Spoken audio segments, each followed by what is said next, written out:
In the 1800s, a German philosopher wrote, "He who fights with monsters should be careful, lest he thereby become a monster. And if thou gaze long into an abyss, the abyss will also gaze into thee." It's a powerful quote. I think it means if you contemplate evil too much, you will become evil yourself. Happy Halloween, everyone. Thank you so much for being here. Tonight, got a different show planned for you. I know most of you heard episode 802 with Sharon, 50 years of hell on this property. And a lot went on this property, more than just Sasquatch. But at the end of the day, what is Sasquatch? But I want to ask you a favor tonight.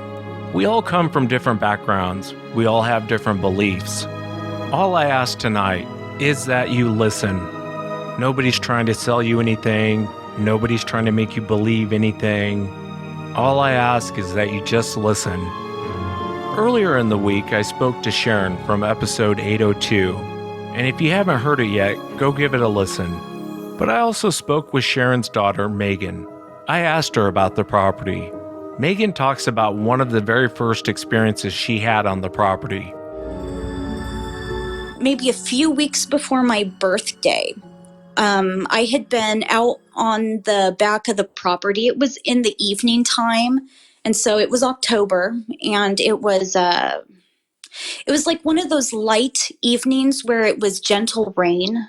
And so I had gone out in the dark in my grandfather's gigantic rubber boots because my grandmother's had a hole in them, with a flashlight that barely worked and a bucket looking for these mud puppies. And I went out with the dog. It's dark. I turn on the floodlight at the back of the house where the patio is, and it illuminates a good portion of the property, almost not all the way to the back, because once you get to that tree line, it's simply too thick, but enough where if I needed a guide back to the house, I would have that. Because the flashlight was really it wasn't that great. But I went out there anyway, I didn't care. So I get to the very back end of the property, and this is actually the back end of the property where my mother had been playing when she had heard the voice call out to her, and I didn't know this at the time. So I'm out there, I'm not finding anything, and I turn around to leave. And the dog shoots by me at a rapid pace. The only thing I could hear was the way that when dogs run really quick, it makes a certain noise because they have the four legs. And I could hear her tags clinking against each other, so it made that little chime. And you could just hear her bolting by me at bullet speeds. And I kind of turn and I'm like, that's weird. And that's when I heard it. It sounded like a huge elephant was coming at me. I could feel the ground in my rubber boots shaking beneath my feet. Something so heavy was coming at me, it rattled everything. The sound from the rain stopped, the animals stopped, the bugs stopped, everything just stopped. And I could hear and feel this, whatever, I don't know what it was, and it was ripping at me, and I could hear it tearing the bushes, the trees, the ground. And I just turned around and I ran. I ran as fast as I could. And I don't know how I did not die, because these rubber boots were far too big. And I did not lose a rubber boot. I don't know how I did not lose those rubber boots, but I did not lose a rubber boot. And I'm booking it. The dog's already gone. She's gone. And I could feel it just tearing behind me. And it did. It tore behind me. I could feel it every moment. I could feel it, like the ground just shake beneath me. And it wasn't because I was wearing boots that were too big. It felt like I was in an earthquake. And I have been in an earthquake before. I know that feeling. The earth was just violently shaking underneath me, and I could hear it just ripping through the trees. And everything had been gentle before that. It was just a gentle night.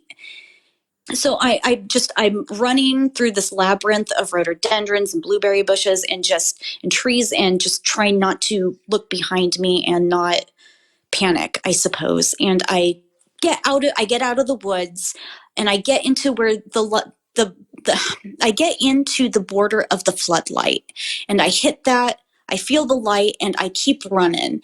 And right as I get up to the patio is when I take a moment to turn, because I could feel the earth stopped moving.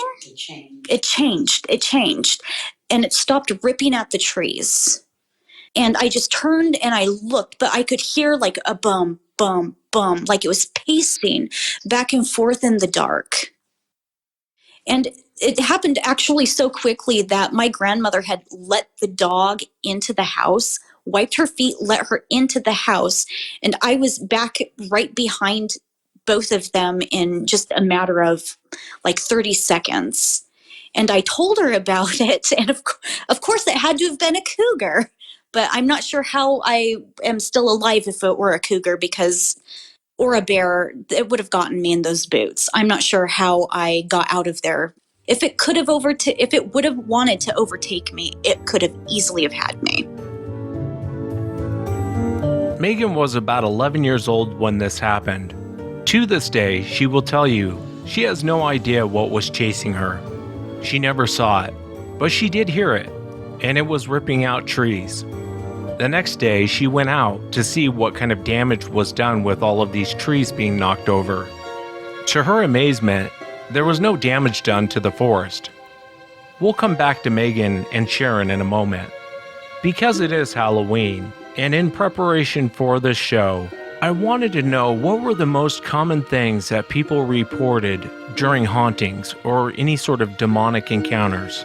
The list might surprise you. Here are the top 9 things that people report during demonic encounters.